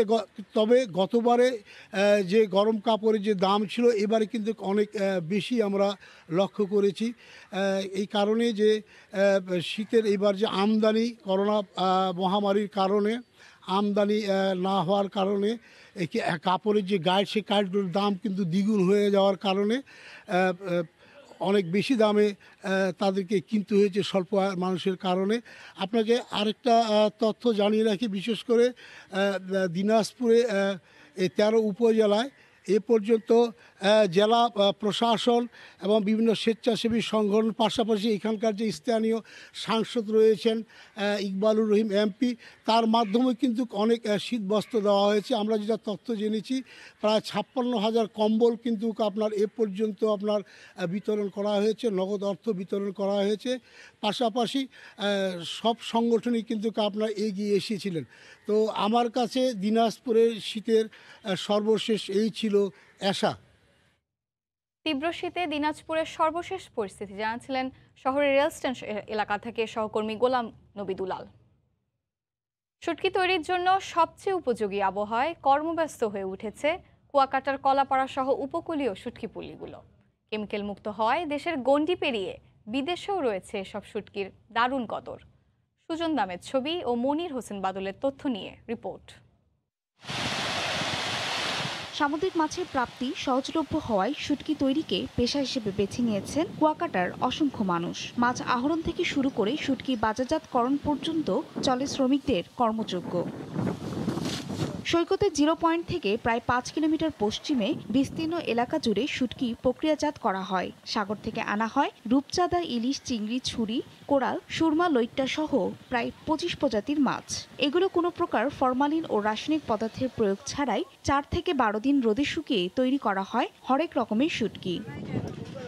শুটকি উৎপাদনে স্থায়ী পল্লী নেই, তবুও প্রায় 45 বছর ধরে চলছে সফল ব্যবসা।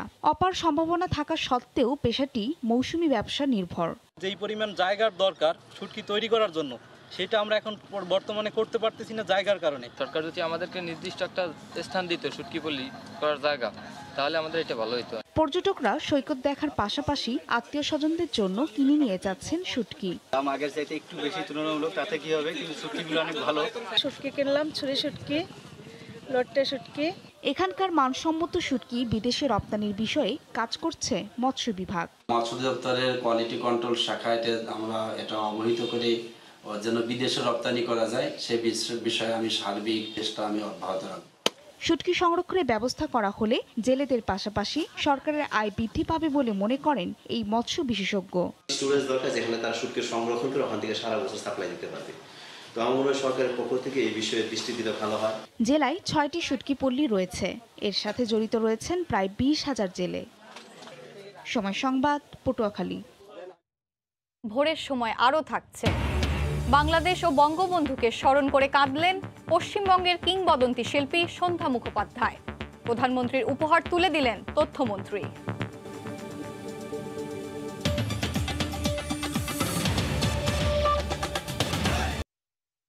কাতারে আবারও বাড়ছে করোনা আক্রান্তের সংখ্যা। প্রতিদিন গড় আক্রান্তের হার 400-রও বেশি। এরই মধ্যে দেশটির প্রশাসন আবারও কঠোর বিধিনিষেধ জারি করলেও অনেকেই তা মানছেন না। বিধিনিষেধ অমান্য করলে প্রতিদিনই করা হচ্ছে জেল জরিমানা। কাতার প্রতিনিধি আনোয়ার হোসেন মামুনের তথ্য ও ছবি নিয়ে ডেস্ক রিপোর্ট। কাতারে ক্রমেই খারাপের দিকে যাচ্ছে করোনা পরিস্থিতি। দেশটিতে প্রতিদিন গড় আক্রান্তের হার 400-র উপরে। এ অবস্থায় কাতার প্রশাসন আবারও কঠোর বিধিনিষেধ জারি করায় বিপাকে পড়েছেন প্রবাসী বাংলাদেশিরা।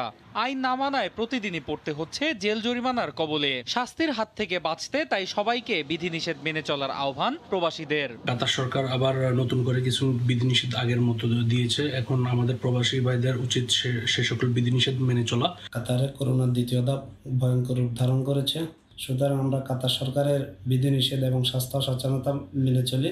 করোনা থেকে রক্ষা পেতে হলে সবাইকে সতর্কতা অবলম্বন করতে হবে। কাতারে বর্তমানে করোনায় চিকিৎসাধীন রোগীর সংখ্যা 7,000-এর বেশি, আর দেশটিতে এ পর্যন্ত মারা গেছেন 2 শতাধিক। তবে এর মধ্যেই কাতার জুড়ে গণহারে চলছে করোনার টিকাদান কর্মসূচি। সময় সংবাদ, কাতার। করোনাকালীন আয়ারল্যান্ডে বেড়েছে মোমবাতির ব্যবহার। প্রচলিত ধারণা আছে ঘরকে নানা ধরনের জীবাণুর হাত থেকে রক্ষা করে মোমবাতি। শরীরকে সুস্থ রাখার পাশাপাশি মানসিক প্রশান্তিতেও মোমবাতির জুড়ি নেই। সৈয়দ জুয়েলের রিপোর্টে বিস্তারিত। একসময় কেবল সাদা লম্বা মোমবাতির ব্যবহার চোখে পড়লেও কালের বিবর্তনে লেবু, আপেল, কমলা, ল্যাভেন্ডার থেকে শুরু করে নানা গন্ধের মোমবাতির পসরা এখন শপিং মলগুলোতে। মোমবাতির নানা গুণের কথা শোনা যায়। প্রচলিত ধারণা আছে লেবুর ঘ্রাণযুক্ত মোমবাতি সহায়তা করে উদ্বেগ আর হতাশা মুক্তিতে। তবে আয়ারল্যান্ডে করোনার সময় ঘরকে অন্যান্য জীবনের হাত থেকে রক্ষা করতে ও মানসিক শক্তি যোগাতে হঠাৎ করেই বেড়েছে মোমবাতির বিক্রি। অন্যান্য সময়ের চেয়ে করোনাকালীন নিজেদের সুরক্ষিত রাখতে তাই ঘরে ঘরে বেড়েছে এর ব্যবহার। বিশেষ করে মনের প্রশান্তি দূর করা থেকে বিভিন্ন ধরনের জীবাণুর হাত থেকে রক্ষা করে মোমবাতি। এই বিষয়টা হয়তো অনেকেই জানেন না, কিন্তু এটা জানা জরুরি। এই করোনার মাঝে ঘরকে অন্য জীবাণুর হাত থেকে মুক্ত রাখতে ঘরে মোমবাতি জ্বালানো জরুরি। মোমবাতি শুধু গৃহসজ্জার জিনিসই নয়, এর রয়েছে অনেক গুণাগুণ। আমরা যদি প্রতিদিন কিছু সময় মোমবাতি ঘরে জ্বালিয়ে রাখি তাহলে অনেক রোগ জীবাণু দূর হবে। বাংলাদেশে যখন প্রথম মোমবাতি ব্যবহার হয় তখন দারুচিনি গাছের ফল সিদ্ধ করে তৈরি হতো এই মোমবাতি।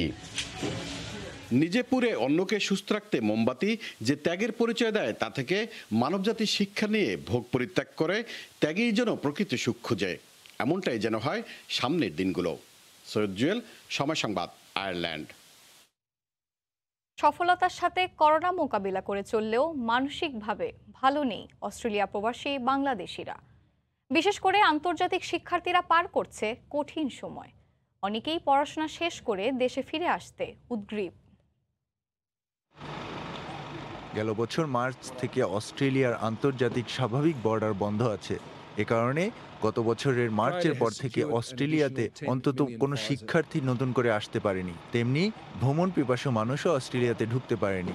এরই কারণে এবং করোনার প্রেক্ষিতে অস্ট্রেলিয়ার অর্থনীতির যে স্বাভাবিক চাকা সেটি কিন্তু খুবই মন্থর গতিতে চলছে। আন্তর্জাতিক শিক্ষার্থীরা যারা অস্ট্রেলিয়াতে পড়াশোনা করতে আসে তাদের প্রায় সবারই স্বপ্ন থাকে যে অস্ট্রেলিয়ায় এসে খণ্ডকালীন চাকরি করে তার নিজের খরচ এবং তার টিউশন ফি তোলার চেষ্টা করা। কিন্তু গত বছর থেকে অস্ট্রেলিয়ার শিক্ষার্থীদের সেই সুযোগটি হয়নি। বেশিরভাগ শিক্ষার্থী সময় কাটাচ্ছে ঘরে বসে। অর্থনৈতিক চাকা এই মুহূর্তে অচল থাকায় পৃথিবীর বিভিন্ন দেশ থেকে প্রবাসীরা না আসায় অস্ট্রেলিয়ায় যে ছোট ছোট জব সেক্টরগুলো তৈরি হতো সেটি কিন্তু এই মুহূর্তে বন্ধ আছে অথবা খুবই মন্থর গতিতে চলছে। শিক্ষার্থীরা অনেকটাই অর্থনৈতিক মন্দার মধ্যে দিয়ে যাচ্ছে। পৃথিবীর অনেক দেশের চেয়ে সফলভাবে করোনা মোকাবেলা করে ফেললেও অস্ট্রেলিয়া প্রবাসী বাংলাদেশিরা খুব বেশি ভালো নেই। বিশেষ করে অস্ট্রেলিয়ায় পড়তে আসা নতুন যে বাংলাদেশি শিক্ষার্থীরা তারা কিন্তু মানসিকভাবে এই মুহূর্তে আছে বিপর্যস্ত। নতুন সেমিস্টারগুলোতে বাংলাদেশ থেকে খুব বেশি শিক্ষার্থী যে অস্ট্রেলিয়াতে পড়াশোনা করতে আসবে না কিংবা অস্ট্রেলিয়াতে ভিসার জন্য অ্যাপ্লাই করবে না সেটি এই মুহূর্তে নিশ্চিত করে বলাই যায়। এস এম আমিনুল রুবেল, সময় সংবাদ, অস্ট্রেলিয়া। চীন জুড়ে চলছে বসন্ত উৎসবের জোর প্রস্তুতি। রাজধানী বেইজিং সহ দেশটির মধ্য ও উত্তর পশ্চিমাঞ্চলের শহরগুলোতে বসন্তকে বরণ করে নিতে চলছে শেষ মুহূর্তের প্রস্তুতি। চলছে বিভিন্ন সাংস্কৃতিক অনুষ্ঠানের নাচ ও গানের অনুশীলনও। এদিকে বসন্ত উৎসবকে ঘিরে আবারও ব্যবসার চাঙাভাবে স্বপ্ন দেখছেন স্থানীয় ব্যবসায়ীরা। যতদূর চোখ যায় কেবল বাহারি রঙের আলোকসজ্জা। বসন্ত উৎসবকে সামনে রেখে অপরূপ সৌন্দর্যে সেজেছে গোটা চীন। দেশটির উত্তর পশ্চিমাঞ্চলীয় শানসি প্রদেশের জিয়ান শহর যেন রূপ নিয়েছে উৎসবের শহরে। শুধু আলোকসজ্জা নয়, বসন্তকে বরণ করে নিতে চলছে ঐতিহ্যবাহী প্যারেড ও সাংস্কৃতিক অনুষ্ঠানের শেষ মুহূর্তের প্রস্তুতি।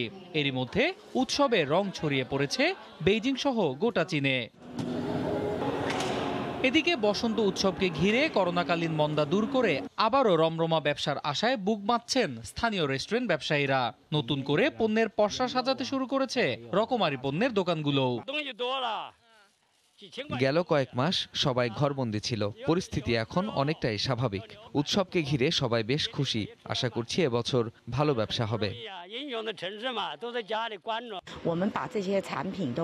পর্যটকদের কথা মাথায় রেখে আমরা নানা ধরনের রেডি টু কুক মাছ ও মাংসের ব্যবস্থা করেছি। কেবল গরম পানিতে সিদ্ধ করলেই এগুলো খাওয়ার উপযোগী হয়ে যাবে।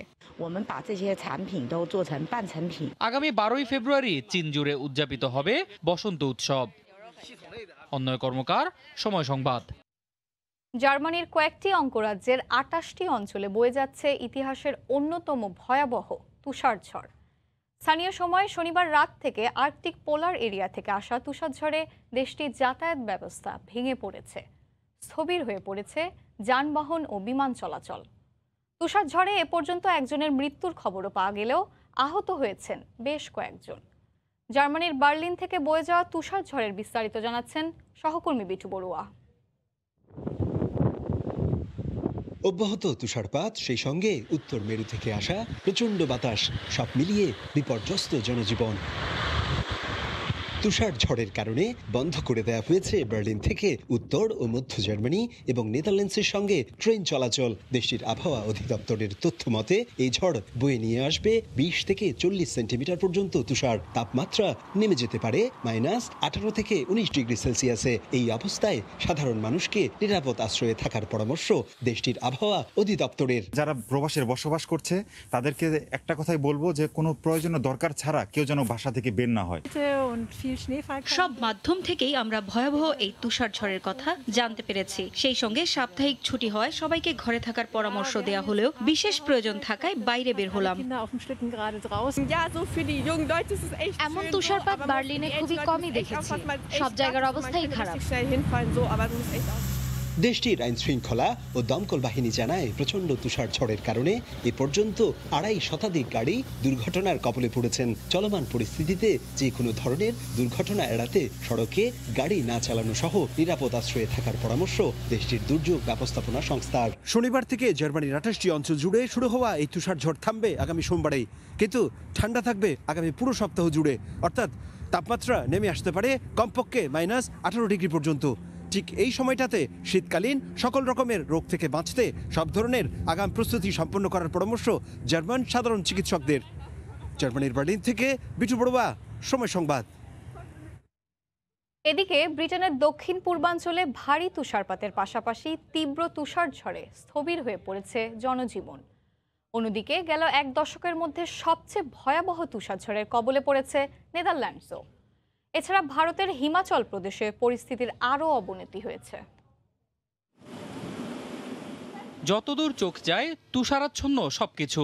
অব্যাহত তুষারপাতে ঢাকা পড়েছে ব্রিটেনের দক্ষিণ পূর্বাঞ্চলের কয়েকটি শহরের রাস্তাঘাট, ঘরবাড়ি ও অন্যান্য স্থাপনা। পুরো তুষারে ছেয়ে গেছে রাস্তাঘাট, স্থবির হয়ে পড়েছে যান চলাচল। প্রয়োজন ছাড়া ঘর থেকে বের হচ্ছেন না কেউই। জীবিকার তাগিদে যারা বের হচ্ছেন, প্রচণ্ড বাতাস আর তীব্র তুষারঝড়ের কবলে পড়ে বিপাকে পড়তে হচ্ছে তাদেরকেও। একই পরিস্থিতি ইউরোপের আরেক দেশ নেদারল্যান্ডসেও। দেশটিতে গেল 1 দশকে সর্বোচ্চ তুষারপাত রেকর্ড করা হয়েছে। অব্যাহত তুষারপাতে ঢাকা পড়েছে দেশটির অধিকাংশ অঞ্চল। বন্ধ হয়ে গেছে ট্রেন চলাচল, বাতিল হচ্ছে একের পর এক অভ্যন্তরীণ ও আন্তর্জাতিক ফ্লাইট। রাস্তাঘাট বরফে ঢেকে যাওয়ায় ব্যাহত হচ্ছে যান চলাচল। তুষারঝড় আরও 2-1 দিন অব্যাহত থাকবে বলে জানিয়েছে দেশটির আবহাওয়া দফতর। এছাড়াও তুষারপাত অব্যাহত রয়েছে ভারতের উত্তরাঞ্চলীয় হিমাচল প্রদেশেও। এরই মধ্যে রাজ্যটিতে গেল 30 বছরের মধ্যে সবচেয়ে বেশি তুষারপাত রেকর্ড করা হয়েছে। রাজধানী সিমলায় শনিবার সর্বোচ্চ 57 সেন্টিমিটার তুষারপাত রেকর্ড করা হয়। এর আগে 1991 সালে একদিনে সর্বোচ্চ তুষারপাত রেকর্ড করা হয়েছিল 54 সেন্টিমিটার। পরিস্থিতি এতটাই খারাপ যে কোথাও কোথাও 2 থেকে 2.5 ফুট পর্যন্ত তুষারপাত জমে গেছে। এতে যান চলাচল মারাত্মক ব্যাহত হচ্ছে, তবে এখন পর্যন্ত ট্রেন চলাচল স্বাভাবিক রয়েছে। এদিকে প্রতিকূল আবহাওয়ার কারণে রাজ্যের কোথাও কোথাও বিদ্যুৎ সরবরাহ ব্যাহত হওয়ার খবর পাওয়া গেছে। অন্যয় কর্মকার, সময় সংবাদ। যুক্তরাষ্ট্রেও তুষারপাতে বিপর্যস্ত জনজীবন। বিস্তারিত জানাতে নিউ ইয়র্ক থেকে সরাসরি যুক্ত হচ্ছেন সহকর্মী হাসানুজ্জামান সাকি। এশা, আপনাকে ধন্যবাদ। আপনি যেমনটি বলছিলেন, যুক্তরাষ্ট্রে কিন্তু গত মঙ্গলবারের পর আবারও আজকে ছুটির দিন রোববারে তীব্র তুষারপাতে ছেয়ে গিয়েছিল এই পুরো পূর্ব উপকূলীয় অঞ্চল। জর্জিয়া থেকে সেই তুষারঝড়ের উৎপত্তি এবং সেইটি কিন্তু যে পূর্ব উপকূলীয় অঞ্চল New York, New Jersey, Connecticut, Massachusetts অঙ্গরাজ্যে তীব্র তুষারপাত হয়েছে। একটি তুষারপাত হওয়ার পর সেখান থেকেই জনজীবন স্বাভাবিক হয়নি। আপনি দেখতে পাচ্ছেন যে যে আমার পেছনে গাড়িগুলো একেবারে তুষারপাতে সাদা হয়ে গেছে, রাস্তাঘাটের মধ্যে তুষার জমেছে, কাদা কর্দমাক্ত রাস্তাঘাট, সেটি এখনো পরিষ্কার হয়নি। এই অবস্থায় আজকেও কিন্তু তুষারপাত হয়েছে, যে কারণে জনজীবন আবারও বিপর্যস্ত হয়ে পড়েছে। কিন্তু আসার কথা হচ্ছে এতটুকুই যে আজকে যেহেতু ছুটির দিন ছিল রোববার, সেই জন্য স্কুল, শিক্ষা প্রতিষ্ঠান প্রতিষ্ঠান অফিস আদালত বন্ধ ছিল, যে কারণে মানুষের হয়তো ততটা দুর্ভোগ পোহাতে হয়নি, কারণ সবাই বাসার মধ্যেই অনেকটা ছিলেন বলা যায়। কিন্তু এই যে বাসাবাড়ির সামনে যে তুষার জমেছে 1 থেকে 2 ফুট পর্যন্ত তুষারপাত, সেই তুষারপাতের ফলে আজকে তুষারপাতের ফলে আবারও রাস্তাঘাট পিচ্ছিল হয়ে পড়েছে। প্রতিটি বাড়ি ঘরের সামনে রাস্তাঘাট পরিষ্কার করার কাজে এবং গাড়ি পরিষ্কার করার কাজে কিন্তু বেশি সময় এখানকার মানুষজন ব্যয় করেছেন আজকে সারাদিনে।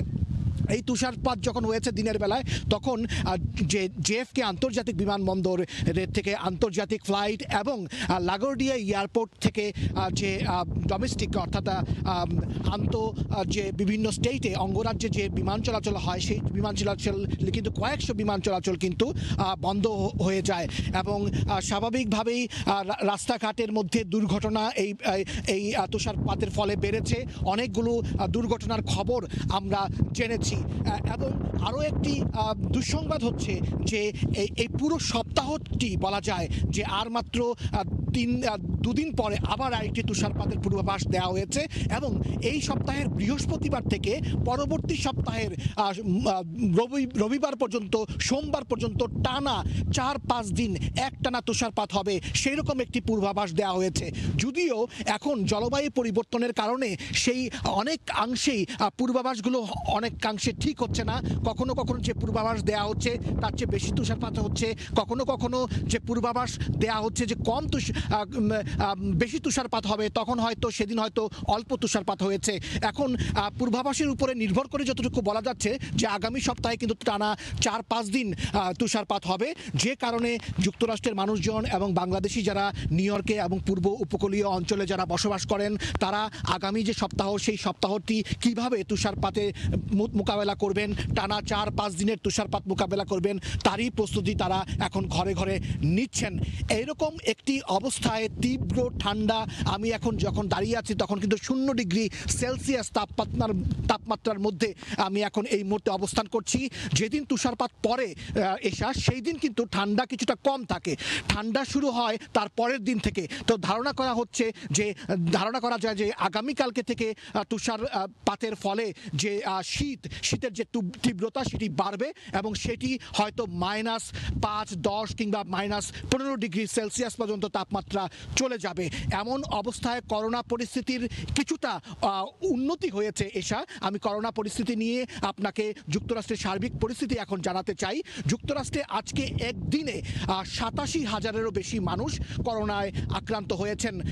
দীর্ঘ কয়েক মাস পরে দ্বিতীয় যে করোনার স্রোত যুক্তরাষ্ট্রে হামলে পড়েছিল, তারপরে কিন্তু 1 লাখের নিচে, আজকে অনেক দিন পর 1 লাখের নিচে আক্রান্তের সংখ্যা হয়েছে, যে সংখ্যাটি 87,000-এর কিছু বেশি। এবং প্রতিদিন যেখানে 2,500, 4,000 কিংবা তারও বেশি মানুষ 24 ঘন্টায় মারা যেত, আজকে মারা যাওয়ার সংখ্যাটিও কিন্তু অনেক কম। আজকে 1340 জন এখন পর্যন্ত একদিনে মারা গেছেন, সেই সংখ্যাটি অর্ধেকে নেমে এসেছে। এমন অবস্থা যদি চলতে থাকে তাহলে হয়তো পরিস্থিতি অনেকটা উন্নতির দিকে যাবে, কিন্তু এখানকার যুক্তরাষ্ট্রের যে স্বাস্থ্য বিশেষজ্ঞরা যারা আছেন, রোগ সংক্রমণ বিশেষজ্ঞ যারা আছেন, তারা কিন্তু কোনো ভালো খবর তারা দিচ্ছেন না। তারা বলছেন যে সামনের যে বসন্তটি আসছে, স্প্রিং, সেই স্প্রিংয়ে কিন্তু করোনা পরিস্থিতি আরও মারাত্মক আকার ধারণ করবে। এখন পর্যন্ত যুক্তরাষ্ট্রে 5.25 লাখ মানুষ করোনায় ভাইরাসে আক্রান্ত হয়ে মারা গেছেন। এর মধ্যে প্রায় 400 কিংবা তারও বেশি বাংলাদেশিও রয়েছেন যারা করোনায় মারা গেছেন এবং এর মধ্যে নিউ ইয়র্কেই সবচেয়ে বেশি। এই মুহূর্তে লস অ্যাঞ্জেলেস, ক্যালিফোর্নিয়া, টেক্সাস, এই অঙ্গরাজ্যগুলোতে করোনা পরিস্থিতি কিন্তু মারাত্মক আকার ধারণ করেছে। নিউ ইয়র্কের কিছুটা স্বাভাবিক এবং পাশাপাশি করোনার যে ভ্যাকসিন, ফাইজার এবং বায়োএনটেকের ভ্যাকসিন এবং পাশাপাশি মডার্নার যে ভ্যাকসিন, সেই ভ্যাকসিন কার্যক্রমটি কিন্তু পুরো দমে চলছে। আজকে তুষারপাতের ফলেও যে ভ্যাকসিন কার্যক্রম, সেই ভ্যাকসিন কার্যক্রমটি কিন্তু স্বাভাবিকভাবেই চলেছে। জো বাইডেন নতুন প্রেসিডেন্ট, তিনি ক্ষমতায় আসার পরে যে এই টিকাদান কর্মসূচিটি আরও জোরালো হয়েছে। আজকেই বাইডেন প্রশাসন ঘোষণা দিয়েছেন যে 36 মিলিয়ন মানুষ করোনা ভ্যাকসিন আরও নতুনভাবে প্রশাসনের ব্যবস্থা করা হয়েছে, অর্থাৎ 3,60,00,000 নতুন ভ্যাকসিন আনা হয়েছে, যে ভ্যাকসিনটি আগামী কয়েকদিনের মধ্যে যুক্তরাষ্ট্রের মানুষের শরীরে প্রয়োগ করা হবে। এবং সেই পরিস্থিতি যদি বেশি করে করোনায় যে ভ্যাকসিন সেটি যদি প্রয়োগ করা যায়, তাহলে হয়তো আজকের যে একটু ভালো খবর পাওয়া গেছে, আক্রান্তের সংখ্যা এবং মৃতের সংখ্যা কিছুটা কমেছে, হয়তো সেই সংখ্যাটি আস্তে আস্তে কমে আসতে পারে। সেই রকম একটি আশায় এখন বুক বাঁধছেন যুক্তরাষ্ট্রের মানুষজন। পাশাপাশি যে রাজনৈতিক যে পরিস্থিতি আপনি জানেন এশা, যে ফেব্রুয়ারির 9 তারিখে সিনেটের অধিবেশন, সেই অধিবেশনে কিন্তু অভিশংসন প্রক্রিয়াটি কিন্তু আবার শুরু হবে এবং সেইখানে ডোনাল্ড ট্রাম্পকে এখানে হাজিরা দিতে বলা হয়েছে এবং ডোনাল্ড ট্রাম্প তিনি কিন্তু হাজিরা দেবেন না বলে অস্বীকার করেছেন। এই ছিল রাজনৈতিক পরিস্থিতি, করোনা পরিস্থিতি এবং তুষার ঝড়ের সার্বিক পরিস্থিতি যুক্তরাষ্ট্রে। হাসানুজ্জামান সাকি, সময় সংবাদ, নিউ ইয়র্ক। মোটর গাড়ি নির্মাণের জন্য জার্মানির সুখ্যাতি রয়েছে পুরো বিশ্বেই। এবারে সেই গাড়ি নির্মাণ শিল্পে নতুন ধরনের বিপ্লব ঘটাতে চলছে দেশটি। জ্বালানি নির্ভর গাড়ির পরিবর্তে বৈদ্যুতিক গাড়ি উৎপাদনে সরকারিভাবে উদ্যোগ নেওয়া হচ্ছে সেখানে। গাড়ি নির্মাণ শিল্প জার্মানির অর্থনীতির একটি প্রধান স্তম্ভ। আধুনিক গাড়ি তৈরিতে দেশটি রয়েছে বিশ্বের প্রথম সারিতে। এবার এক বৈপ্লবিক পরিবর্তন আনতে যাচ্ছে বার্লিন। চিরায়ত মোটর গাড়ির বাজার এবার রূপ নিতে যাচ্ছে বৈদ্যুতিক গাড়ির বাজারে। ধারণা করা হচ্ছে 2021 সালেই দেশটিতে বৈদ্যুতিক যানবাহনের উৎপাদন 10 লাখ ইউনিট ছাড়াতে চলেছে। এই সাফল্যের কারণে দেশটির সরকার বৈদ্যুতিক গাড়ি নির্মাণে সহায়তার পরিমাণ বাড়াচ্ছে। সম্প্রতি দেশটির চ্যান্সেলর অ্যাঙ্গেলা মার্কেল ব্যক্তিগত উদ্যোগে একটি ভিডিও তৈরি করেছেন। ওই ভিডিওতে তিনি বৈদ্যুতিক গাড়ি উৎপাদনে জনগণের সমর্থন কামনা করেন। সেই সঙ্গে 2030 সাল নাগাদ এসব গাড়ির জন্য 10 লাখ চার্জিং পয়েন্ট নির্মাণেরও আশ্বাস দিয়েছেন তিনি। বৈদ্যুতিক গাড়ি উৎপাদনের লক্ষ্যমাত্রা অর্জনে 400 কোটি ইউরোর একটি ভর্তুকি কার্যক্রমও চালু করেছে দেশটি। এই কার্যক্রমের নিয়ম অনুযায়ী প্রতিটি ব্যাটারি চালিত বৈদ্যুতিক গাড়ি 10,000 ইউরো করে ভর্তুকি পাবে। এর অর্ধেক দেবে সরকার, আর বাকি অর্ধেক গাড়ি নির্মাণকারী কোম্পানি। বৈদ্যুতিক গাড়ি নির্মাণের এই বিপ্লব কেবল খরচই কমাবে না, পরিবেশ রক্ষায়ও অবদান রাখবে। বৈদ্যুতিক যানবাহনে জ্বালানি ও রক্ষণাবেক্ষণের খরচ তুলনামূলক কম। এই শিল্পে চীন ইতিমধ্যেই সাফল্য পেয়েছে। উদাহরণ হিসেবে নিও গাড়িটির কথা বলতে পারি, যার ব্যাটারি মাইলেজ প্রায় 1000 কিলোমিটার। গাড়ি নির্মাণ শিল্পের এই নতুন বিপ্লবে যোগ দিয়েছে বিখ্যাত প্রতিষ্ঠান ভক্সওয়াগনও। প্রতিষ্ঠানটি আশা করছে 2030 সাল নাগাদ তাদের নতুন উৎপাদনের 40% হবে বৈদ্যুতিক গাড়ি। আর এই লক্ষ্যে কাজ করছে প্রতিষ্ঠানটির 8টি কারখানা। মালিহা ইসলাম মনামি, সময় সংবাদ। করোনা মোকাবেলায় বিশ্বের বিভিন্ন দেশ থেকে মাস্ক আমদানি করলেও এবার নিজস্ব ব্যবস্থাপনায় মাস্ক তৈরির উদ্যোগ নিয়েছে যুক্তরাষ্ট্র। সম্প্রতি যুক্তরাষ্ট্রের নিজস্ব কাঁচামাল এবং প্রযুক্তি ব্যবহার করে উন্নত মানের N95 মাস্ক তৈরির কাজ শুরু করতে যাচ্ছেন এক উদ্যোক্তা। করোনার ভয়াল থাবায় ধসে পড়েছে বিশ্ব অর্থনীতি। দেশে দেশে বন্ধ রয়েছে দোকানপাট, রেস্তোরাঁ সহ বিভিন্ন প্রতিষ্ঠান। লোকসানের কারণে অনেকেই ব্যবসা গুটিয়ে নিচ্ছেন। তবে মাস্ক, হ্যান্ড স্যানিটাইজার ও পিপিইর মতো ব্যক্তিগত স্বাস্থ্য সুরক্ষা সামগ্রীর বেড়েছে বেচা বিক্রি। চাহিদা বাড়ায় এ খাতে ঝুঁকছেন উদ্যোক্তারা। করোনায় সবচেয়ে ক্ষতির শিকার হয়েছে যুক্তরাষ্ট্র। মৃত্যু ও আক্রান্তের দিক থেকে শীর্ষে রয়েছে দেশটি। প্রযুক্তিগত দিক থেকে এগিয়ে থাকলেও করোনা মোকাবেলায় চীন, ভারত, বাংলাদেশের মতো দেশগুলো থেকে ব্যক্তিগত সুরক্ষা সামগ্রী আমদানি করে আসছে যুক্তরাষ্ট্র। তবে করোনার কারণে এসব পণ্যের চাহিদা বাড়তে থাকায় যুক্তরাষ্ট্রেই সুরক্ষা সামগ্রী তৈরির উদ্যোগ নিচ্ছে স্টার্টআপ প্রতিষ্ঠানগুলো।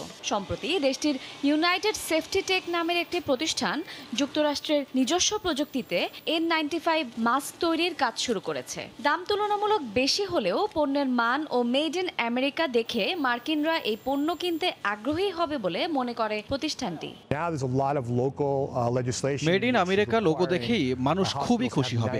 ফলে দাম বেশি হলেও তারা এ মাস্ক কিনবে। আমরা মূলত বিশ্ববাজারে রাজত্ব করতে চাই। যে কোনো পরিস্থিতিতেই নিজেদের বিনিয়োগে আমরা এগিয়ে যেতে চাই। মাস্ক উৎপাদনের যাবতীয় প্রস্তুতি নেওয়া শেষ হলে সপ্তাহ খানেকের মধ্যেই লস অ্যাঞ্জেলেসে এর যাত্রা শুরুর কথা রয়েছে। প্রতিদিন গড়ে 10 লাখ মাস্ক তৈরির লক্ষ্যমাত্রা নির্ধারণ করেছে তারা। তবে এ খাতে ব্যাপক বিনিয়োগ করলেও মহামারী পরবর্তী সময়ে মানুষ এত দামের মাস্ক কিনবে কিনা তা নিয়ে শঙ্কায় রয়েছে প্রতিষ্ঠানটি। শায়লা রহমান ইমা, সময় সংবাদ।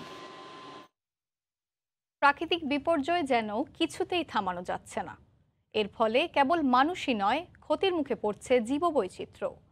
সম্প্রতি চিলির একটি সৈকতে রহস্যজনকভাবে ভেসে উঠেছে হাজার হাজার মাছ। এজন্য পানির তাপমাত্রা বৃদ্ধি ও দূষণকেই দায়ী করছেন অনেকে। চিলির বিওবিও প্রদেশের একটি সমুদ্র সৈকত হরকন্স। সম্প্রতি রহস্যময় এক ঘটনার কারণে দেশটিতে আলোচনার কেন্দ্রে পরিণত হয়েছে সৈকতটি। সমুদ্র থেকে হঠাৎই ভেসে উঠেছে হাজার হাজার মৃত মাছ। মাছ ছাড়াও আরও বিভিন্ন সামুদ্রিক প্রাণী সৈকতে ভেসে উঠেছে। ধারণা করা হচ্ছে পানির তাপমাত্রা ও গুণাগুণ পরিবর্তনের কারণেই এমন বিপর্যয় ঘটেছে। প্রকৃত কারণ খুঁজে বের করতে তদন্ত শুরু করেছে স্থানীয় প্রশাসন। তবে দেশটির জাতীয় মৎস্য সম্পদ সংস্থা সেরনাপেস্কা জানিয়েছে সমুদ্রের পানিতে ক্লোরোফিল পাওয়া গেছে। পানিতে এই পদার্থের মাত্রা আরও বাড়লে দ্রুতই অক্সিজেনের পরিমাণ কমবে বলেও জানিয়েছে সংস্থাটি। এতে কেবল সামুদ্রিক প্রাণী নয়, হরকন্স অঞ্চলে বসবাসকারী মানুষেরও ক্ষতি হতে পারে বলে আশঙ্কা করা হচ্ছে। মালিহা ইসলাম মনামি, সময় সংবাদ। বয়স শুধুই একটি সংখ্যা, এই কথাটি আবারও প্রমাণিত হলো। কেবলমাত্র ইচ্ছে শক্তির জেরে বয়সকে বুড়ো আঙ্গুল দেখিয়ে মানুষের তালিকায় আরেকটি নাম যুক্ত হলো, যার নাম 70 বছর বয়সে আটলান্টিক মহাসাগর পাড়ি দিয়ে নতুন রেকর্ড গড়লেন যুক্তরাজ্যের ফ্র্যাঙ্ক রথওয়েল।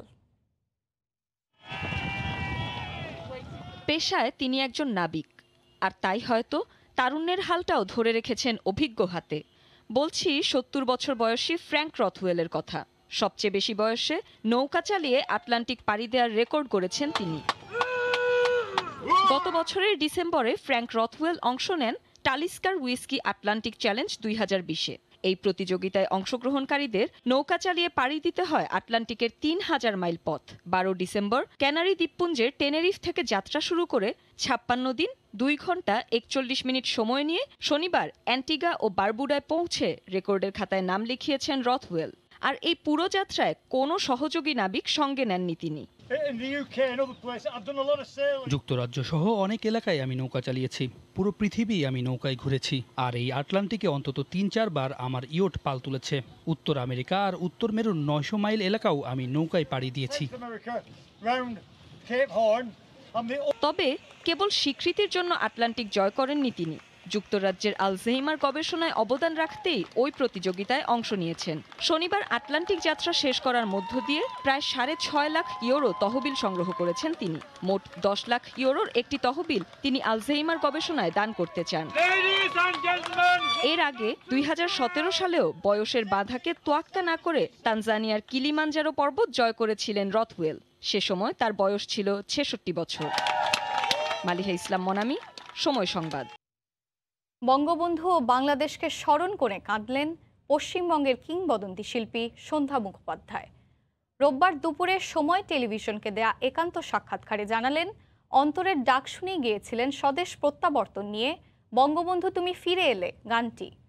রোববার বঙ্গবন্ধু কন্যা প্রধানমন্ত্রী শেখ হাসিনার উপহার শিল্পীর কাছে পৌঁছে দিয়েছেন তথ্যমন্ত্রী। কলকাতা থেকে সুব্রত আচার্যের রিপোর্ট, ক্যামেরায় ছিলেন বিশ্বজিৎ দাস।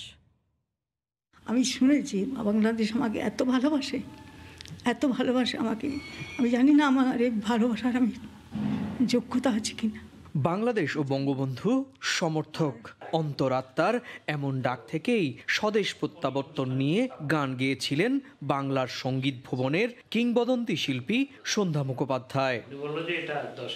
রোববার দুপুর 12টা বেজে 15 মিনিটে কলকাতার 613 নম্বর লেক গার্ডেন্স রোডের তার দোতলা বাড়িতে পৌঁছান বাংলাদেশের তথ্যমন্ত্রী ডক্টর হাসান মাহমুদ।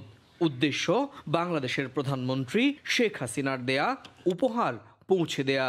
প্রধানমন্ত্রী শ্রীমতী হাসিনা দেবীকে আমার সশ্রদ্ধ নমস্কার জানাচ্ছি। আর এটাও চাই উনি যেন অনেক বছর ধরে প্রধানমন্ত্রী থাকেন। মহান মুক্তিযুদ্ধে সন্ধ্যা মুখোপাধ্যায়ের অবদানের কথা স্মরণ করেন তথ্যমন্ত্রী ডক্টর হাসান মাহমুদ। উনি গেয়েছেন এত চমৎকার, এটার আবেদন আসলে যতদিন বাংলাদেশ থাকবে, আমাদের ইতিহাস থাকবে, এই গানের আবেদন ততদিন থাকবে। জীবন্ত কিংবদন্তি সন্ধ্যা মুখোপাধ্যায় জানালেন, বাংলাদেশ তার নিজের দেশ, সেই দেশের মানুষ তার ভাই বোন। মহান মুক্তিযুদ্ধে তিনি গেয়েছিলেন অসংখ্য গান।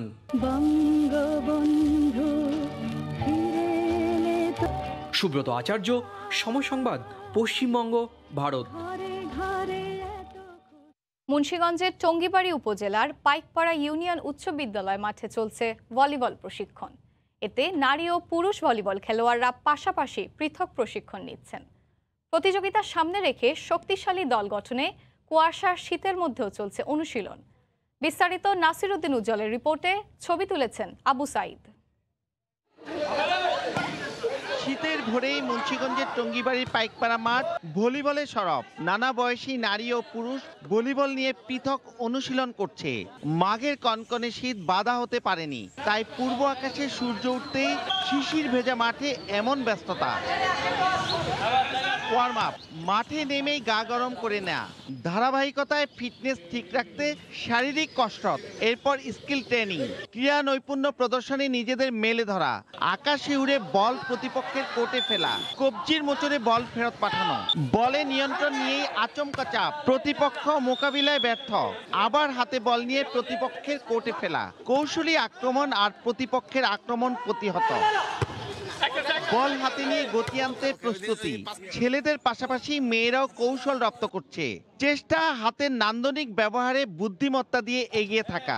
লক্ষ্য ভালো ভলিবল খেলোয়াড় হওয়া। প্র্যাকটিস করে আমি আমার নিজের স্কিল বাড়াতে চাই। আমি ভলিবলের মাধ্যমে আমি নিজেকেও আমার দলকে প্রতিষ্ঠিত করতে চাই। আমরা যদি ভলিবল খেলার মধ্যে দিয়ে আমাদের মেয়েদের আরো এগিয়ে নিয়ে যেতে পারি, ভালো টুর্নামেন্ট খেলে আমরা জাতীয় পর্যায়ে যেতে পারবো। গ্রামেও প্রতিভাবান খেলোয়াড় রয়েছে, ভালো খেলোয়াড় এখান থেকে বের করে আনার চেষ্টাও চলছে। তবে তৃণমূলে মানসম্মত কোচের অভাব, এই জন্য ক্রীড়া সংস্থাকে এগিয়ে আসা দরকার। ওদের মধ্যে সম্ভাবনা আছে এবং আমরা আশা করি এখান থেকে অনেক প্লেয়ার জাতীয় পর্যায়ে খেলা করতে পারবে। আমরা যদি সরকারি পর্যায়ে কোনো সাহায্য সহযোগিতা পাই বা জেলা ক্রীড়া সংস্থা যদি এই ব্যাপারে আগে আসে, তাহলে হয়তো আমাদের আরও এই কর্মসূচিটা আরও সফল হবে। মুজিব বর্ষের টুর্নামেন্টে অংশ নিতে প্রতিদিন 2 ঘন্টা চলে এই অনুশীলন। তৃণমূলের শক্তিশালী দল গঠনের লক্ষ্যে 18 নারী আর 36 পুরুষ নিয়মিত ভলিবল প্রশিক্ষণ নিচ্ছে। নাসিরউদ্দিন উজ্জ্বল, সময় সংবাদ, পাইকপাড়া, মুন্সিগঞ্জ।